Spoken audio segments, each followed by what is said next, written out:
नमस्कार, मोर नाम वर्षा जानी। मु सरकारी उन्नीत उच्च विद्यालय मानवारे नवम श्रेणी रे पढ़े।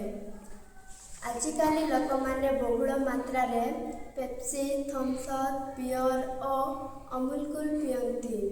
पीवा पूर्वरु सही बोतल टिपी गुड़ाक बाहर करी एणे तेणे फोपाड़ी दियंती।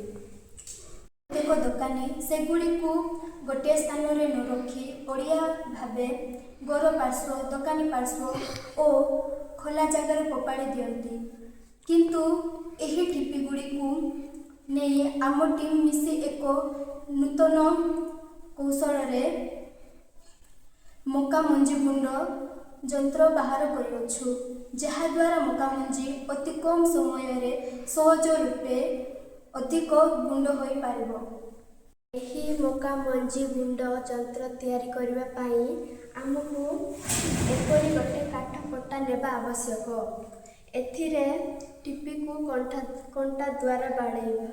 वर्तमान आसंतु एहार व्यवहार को देखिबा।